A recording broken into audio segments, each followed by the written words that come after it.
발이 살려달라고 신호를 보내고 있어요. 그런데 우리는 그 소리를 미처 듣지 못하고 있죠. 65세 이상 어르신 3분 중 2분이 혈액순환에 문제가 있으면서도 그 사실을 전혀 모르고 계신다는 거 알고 계셨나요? 게으름 때문이 아니에요. 잘못 드셔서도 아닙니다. 몸이 오랫동안 꼭 필요로 해온 딱 4가지가 부족했던 것 뿐이에요. 그리고 정말 놀라운 건 그 4가지가 아주 먼 곳에 있지 않다는 거예요. 지금 이 순간 여러분의 밥상 위에 이미 있을 수 있는 것들이거든요. 혹시 이런 경험 있으신가요? 새벽 2, 3시 깊이 잠들어 있는데 갑자기 종아리가 돌덩이처럼 굳어버리는 느낌. 너무 아파서 벌떡 일어나 한참을 주무르고 나서야 겨우 풀리는 그 고통 말이에요. 아니면 한여름 삼복더위에도 발이 얼음장처럼 차가운 경험은요.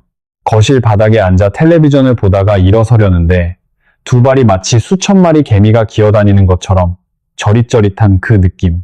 장을 보고 돌아와 소파에 앉으면 다리가 너무 무겁고 뻑뻑해서 다시 일어서기가 두려운 그 느낌. 이런 증상들. 그냥 나이가 드니까 어쩔 수 없다고 생각하고 넘기신 적 있으신가요? 저는 오늘 여러분께 꼭 이 말씀을 드리고 싶어서 이 영상을 만들었어요. 그 증상들은 여러분이 그냥 참고 살아야 할 노화의 당연한 과정이 아닙니다. 그것은 몸이 보내는 아주 분명한 SOS 신호예요. 그리고 그 신호에 제대로 응답할 방법이 분명히 있습니다. 오늘은 혈액순환 건강을 지키는데 결정적인 역할을 하는 4가지 필수 비타민에 대해 이야기해 드리려고 해요. 특히 3번째와 4번째는 솔직히 처음 공부했을 때 저도 놀랐어요. 아마 여러분도 예상 못 하셨을 거예요. 끝까지 함께 해주세요. 저는 이 이야기를 할 때마다 한 분이 자꾸 생각납니다. 수원 팔달문 근처에 사시는 김정순 씨라는 분인데요. 올해 67이세요. 평소에 건강관리에 꽤 신경 쓰시는 분이에요.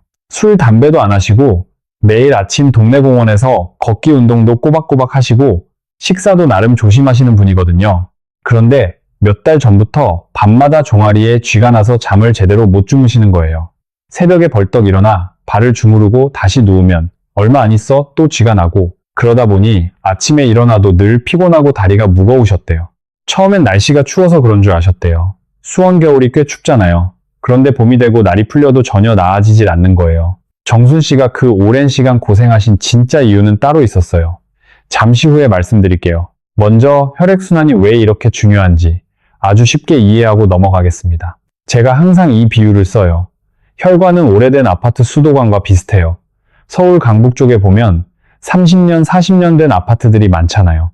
그 건물들 수도관 안을 들여다보면 세월이 지나면서 물때도 끼고 녹도 슬고 관이 서서히 좁아져 있어요.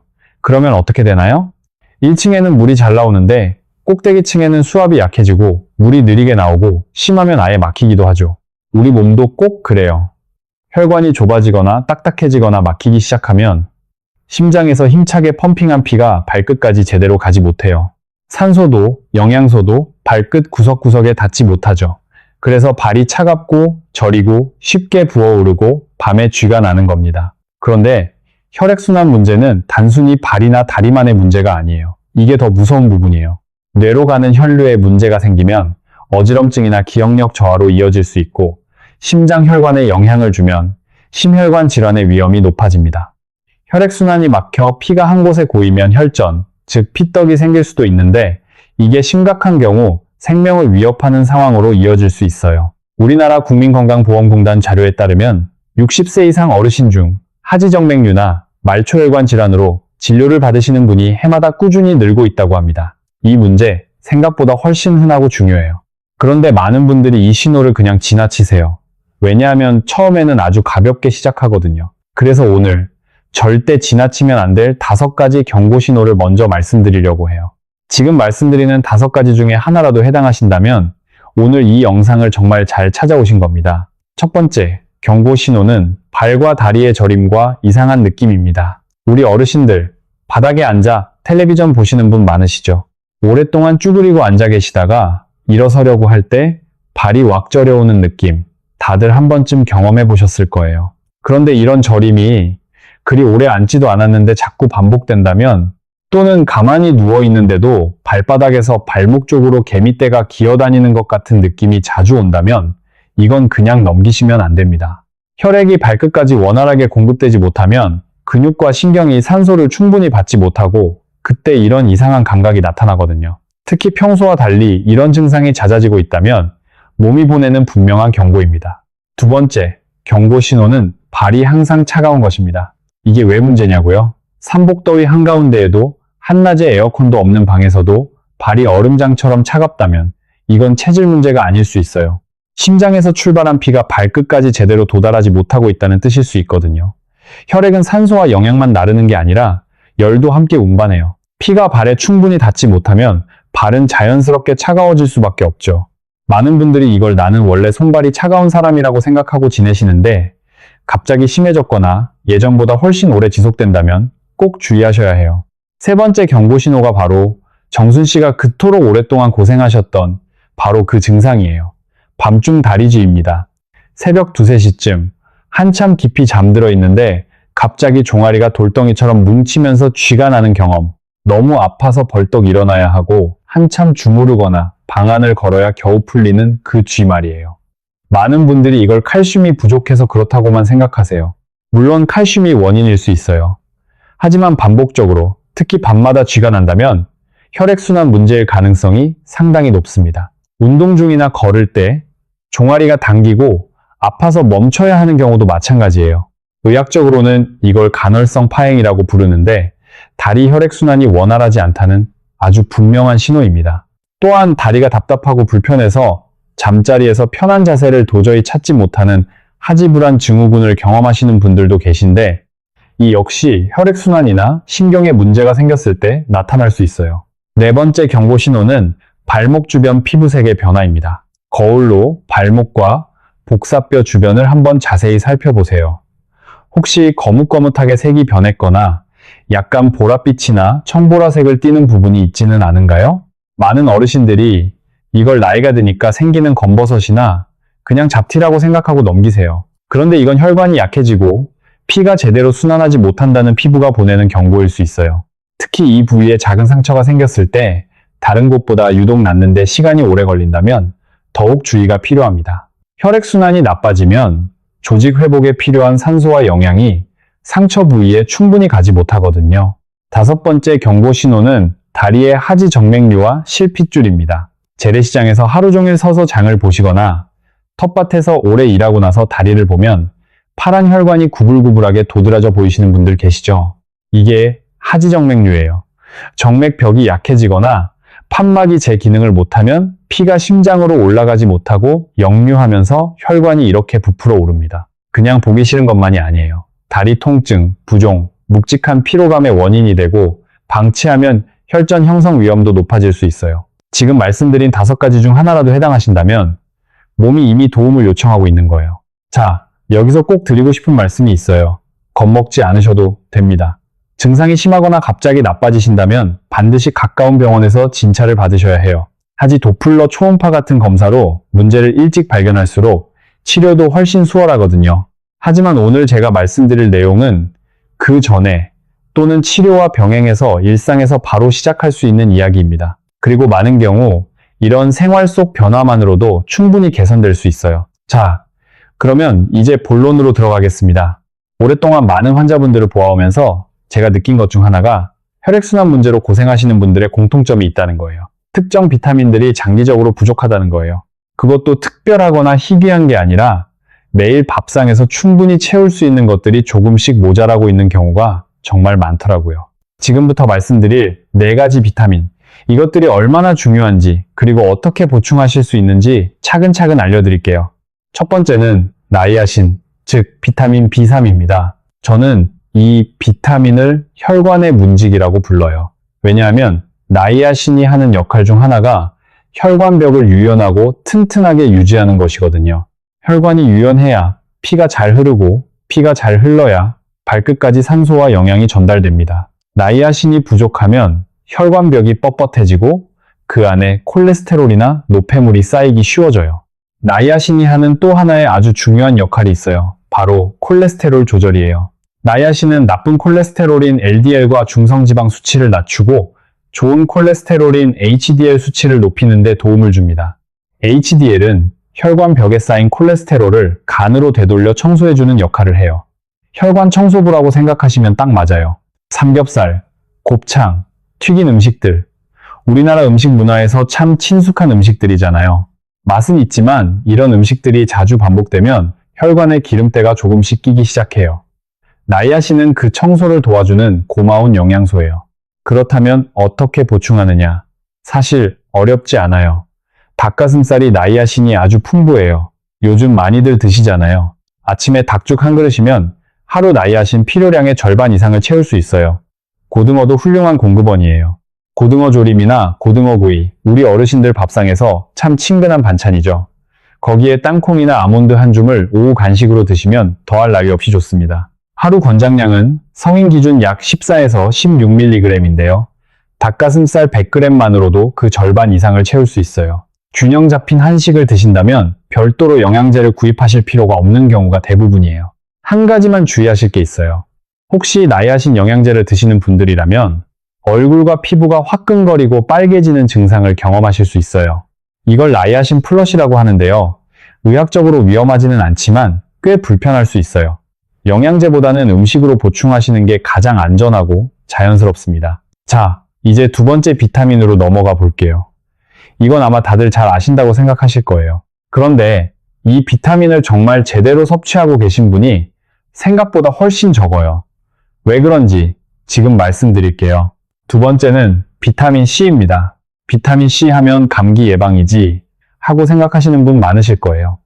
맞아요. 면역 기능에도 중요하죠. 그런데 혈액순환 건강에서 비타민 C가 하는 역할은 그것보다 훨씬 더 깊어요. 비타민 C는 콜라겐 생성에 필수적인 영양소예요. 콜라겐이 뭐냐고요? 혈관 벽을 지탱해주는 일종의 골조 같은 단백질이에요. 건물로 치면 철근이라고 생각하시면 돼요. 이 철근이 튼튼해야 혈관이 혈압을 버티고 늘어나도 탄력을 유지하고 쉽게 손상되지 않아요. 비타민 C가 부족하면 이 콜라겐 생성이 줄어들고 혈관벽이 약해지면서 정맥류나 혈관 손상이 더 쉽게 일어날 수 있어요. 특히 심장에서 멀리 떨어진 다리와 발혈관은 중력의 영향도 받으니까 더욱 취약하거든요. 그리고 비타민 C는 강력한 항산화제이기도 해요. 혈관벽을 산화시키는 유해 물질로부터 혈관을 지켜주는 역할도 합니다. 다리와 발의 붓기, 무거운 느낌을 줄이는데도 도움이 될 수 있어요. 그런데 여기서 정말 흥미로운 사실 하나가 있어요. 여러분 매일 김치 드시죠? 그 김치에 들어가는 고추, 빨간 고추, 풋고추 있잖아요. 그 고추에 비타민 C가 얼마나 있는지 아세요? 오렌지의 3배 이상이에요. 3배요. 우리가 매일 먹는 김치 재료에 이렇게 강력한 비타민 C가 들어있는 거예요. 그런데 왜 비타민 C가 부족한 분들이 많을까요? 바로 열 때문이에요. 비타민 C는 열에 아주 약해요. 고온에서 조리하면 빠르게 파괴되거든요. 그러니까 고추장찌개나 김치찌개처럼 오래 끓인 음식으로는 비타민 C를 충분히 섭취하기가 어려워요. 잘 익은 묵은지를 끓인 김치찌개. 맛은 최고지만 비타민 C는 이미 대부분 사라진 상태예요. 그게 아깝지 않으신가요? 그래서 생깻잎, 생고추, 살짝만 데친 브로콜리 같은 걸 드시는 게 훨씬 효과적이에요. 방울토마토를 식사 곁들임으로 드시는 것도 좋고요. 아침에 믹서기가 있으신 분들은 이렇게 해보세요. 브로콜리 조금, 풋고추나 파프리카 반 개, 사과 하나, 생강 조금을 함께 갈아서 마셔보세요. 재료도 구하기 쉽고 복잡한 레시피도 아니에요. 매일 아침 한 잔으로 하루 비타민 C를 든든하게 채울 수 있습니다. 단, 갈아서 오래 두지 마시고 만들자마자 드시는 게 좋아요. 공기와 빛에 닿으면 비타민 C가 빠르게 줄어들거든요. 영양제로 드실 경우에는 하루 0mg을 넘기지 않도록 주의하세요. 그 이상은 소화기 불편감이나 신장 결석의 위험이 생길 수 있어요. 음식으로 채우시는 것이 가장 좋고 그게 부족할 경우에만 적정 용량의 영양제를 보조적으로 드시는 게 안전합니다. 자, 여기서 잠깐 멈추고 싶어요. 혹시 여러분도 밤마다 다리에 쥐가 나거나 발이 붓거나 발이 유독 차갑다고 느끼시나요? 댓글로 지금 어떤 증상을 경험하고 계신지 살짝만 남겨주세요. 여러분의 이야기가 같은 고민을 가진 다른 분들께도 큰 도움이 돼요. 저도 댓글을 직접 읽고 있거든요. 그리고 이 영상이 도움이 되셨다면 좋아요 한번 눌러주시면 이 정보가 더 많은 분들께 닿을 수 있어요. 자, 이제 세 번째 비타민인데요. 이게 솔직히 의사들도 자주 언급하지 않는 비타민이에요. 그런데 혈액순환 건강에서 이 비타민이 하는 역할 정말 중요합니다. 세 번째는 비타민 K입니다. 비타민 K 하면 혈액 응고에 관련된 거 아닌가요? 하고 아시는 분들도 계실 거예요. 맞아요. 그런데 그게 다가 아니에요. 비타민 K의 또 다른 아주 중요한 역할이 있는데 이게 혈액순환과 직결됩니다. 바로 혈관벽에 칼슘이 쌓이는 것을 막는 역할이에요. 이게 왜 중요하냐고요? 혈관벽에 칼슘이 침착되면 혈관이 딱딱하게 굳어요. 이걸 동맥경화라고 부르죠. 동맥경화가 진행되면 혈관이 좁아지고 피가 지나가는 통로가 막히기 시작해요. 그 결과로 혈압이 올라가고 심한 경우 심근경색이나 뇌졸중의 위험까지 높아지는 거예요. 비타민 K가 하는 일은 이 칼슘이 혈관벽이 아니라 뼈로 제대로 가도록 안내하는 거예요. 즉, 뼈는 튼튼하게 하면서 혈관은 부드럽고 유연하게 유지해주는 두 가지 일을 동시에 하는 영양소입니다. 뼈와 혈관 건강을 한 번에 챙겨주는 셈이에요. 여기서 꼭 말씀드려야 할 게 있어요. 혹시 혈전 예방을 위해 와파린 같은 항응고제를 드시는 분들 중에 초록색 채소를 먹으면 안 된다는 말을 들으신 분 있으신가요? 이 말 때문에 채소를 거의 안 드시는 어르신들을 가끔 만나요. 그런데 이건 오해예요. 문제는 초록 채소를 먹는 것 자체가 아니라 먹는 양을 갑자기 크게 늘리거나 갑자기 크게 줄이는 것이에요. 양이 갑자기 변하면 약의 효과가 불안정해지거든요. 일정하게 꾸준히 드시면 괜찮아요. 만약 드시는 채소 양을 바꾸고 싶으시다면 꼭 담당 선생님과 상의하신 후에 조절하세요. 그렇다면 비타민 K는 어디에 많이 들어있냐? 시금치나물, 깻잎, 브로콜리. 우리 밥상에서 너무나 친근한 반찬들이죠. 그리고 미역이에요. 미역국. 생일이면 꼭 끓여 먹는 그 미역국 있잖아요. 미역의 비타민 K가 상당히 풍부해요. 작은 시금치나물 한 접시로 하루 필요한 비타민 K의 절반 이상을 채울 수 있을 만큼 우리 한식에서 충분히 얻을 수 있는 영양소예요. 이처럼 우리가 매일 먹는 나물 반찬 하나가 혈관 건강을 이렇게 지켜주고 있었던 거예요. 조상들의 지혜가 참 대단하다는 생각이 들지 않으신가요? 그런데 이것보다 더 강력한 비타민이 하나 남았어요. 네 번째 비타민은 솔직히 오늘 제가 가장 강조하고 싶은 거예요. 혈관 노화를 늦추고 혈압까지 자연스럽게 관리하는데 이만한 게 없어요. 잠깐만 더 함께 해주세요. 드디어 네 번째, 마지막 비타민입니다. 바로 비타민 E예요. 비타민 E를 설명할 때 저는 늘 이 비유를 써요. 오래된 자동차, 아시죠? 15년, 20년 된 자동차. 겉으로 보면 멀쩡해요. 시동도 잘 걸리고 달리기도 해요. 그런데 엔진 오일을 오랫동안 갈아주지 않으면 어떻게 되나요? 엔진 안에서 서서히 부품들이 마모되고 녹슬어요. 어느 날 갑자기 차가 써버리는 거예요. 오일은 단순히 윤활제가 아니라 엔진을 산화와 마모로부터 보호하는 역할을 하거든요.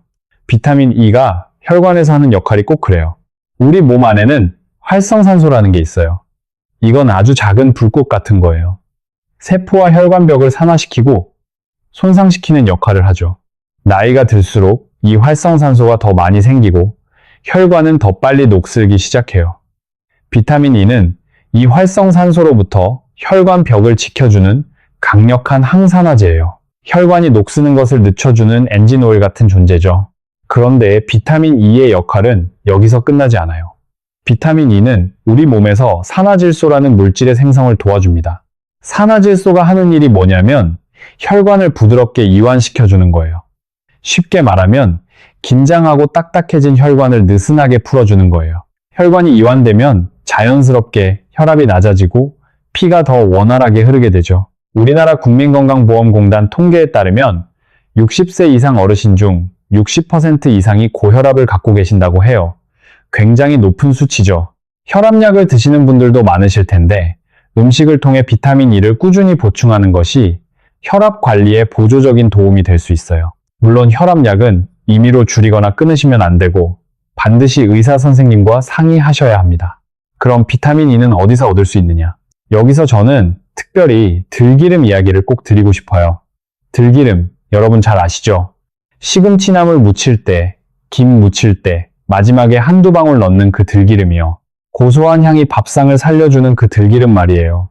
이 들기름의 비타민 E와 오메가, 삼지방산이 아주 풍부해요. 외국 건강 관련 영상들이 주로 올리브유를 강조하는데 우리나라 한식에서는 들기름이 그 역할을 충분히 해줄 수 있어요. 오히려 들기름의 오메가, 3 함량은 올리브유보다 높기도 하거든요. 우리 식문화에 딱 맞는 정말 훌륭한 식재료예요. 그런데 들기름은 열에 약하기 때문에 나물의 마지막에 넣거나 생으로 드시는 게 좋아요. 호박씨도 강력하게 추천드려요. 그냥 간식으로 호박씨 한 줌, 아몬드 한 줌, 오후에 출출할 때 드시면 딱 좋아요. 달걀 노른자에도 비타민 E가 들어있어요. 아침에 계란 한두 개 드시는 분들 많으시죠? 충분히 도움이 됩니다. 영양제로 드실 경우에는 반드시 의사 선생님과 상의하신 후에 드세요. 고용량 비타민 E 영양제는 자칫 출혈 위험을 높일 수 있거든요. 음식으로 채우시는 것이 가장 안전하고 호박씨나 아몬드 한 줌, 들기름 한두 방울만으로도 하루 필요량의 상당 부분을 채울 수 있어요. 자, 이제 정순 씨 이야기로 돌아올게요. 수원에 사시는 정순 씨가 매일 아침 공원에서 걷기 운동을 하시면서도 왜 그렇게 밤마다 종아리 쥐에 시달리셨는지 이제 이해가 되시나요? 식단을 살펴보니 나이아신이 풍부한 생선이나 육류는 소화가 걱정되어 거의 드시지 않으셨고 아침은 주로 흰죽, 점심과 저녁도 조리된 채소 위주로 드시다 보니 비타민 E와 B3이 꾸준히 부족한 상태였던 거예요. 거기에 비타민 K와 C도 신선하게 섭취되는 양이 적었던 거고요. 정순 씨가 바꾼 건 사실 별게 아니었어요. 아침에 브로콜리랑 풋고추 넣은 스무디 한 잔을 추가하고 점심 반찬에 고등어 조림을 넣고 나물 무칠 때 들기름을 조금씩 쓰고 오후 간식으로 아몬드 한 줌을 드시기 시작하셨어요. 석 달이 채 안 됐을 때 정순 씨에게 연락이 왔어요.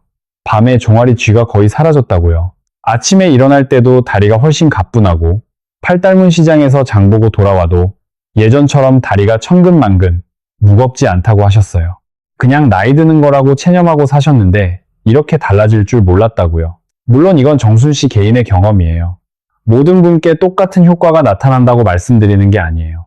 다만 이렇게 사소한 식단의 변화가 몸에 이런 차이를 만들 수 있다는 사실을 너무 많은 분들이 모르고 지나가신다는 게 늘 마음에 걸렸어요. 오늘 말씀드린 내용을 간단하게 정리해 드릴게요. 첫 번째, 비타민 B3, 나이아신입니다. 혈관을 유연하게 유지하고 나쁜 콜레스테롤을 청소해줘요.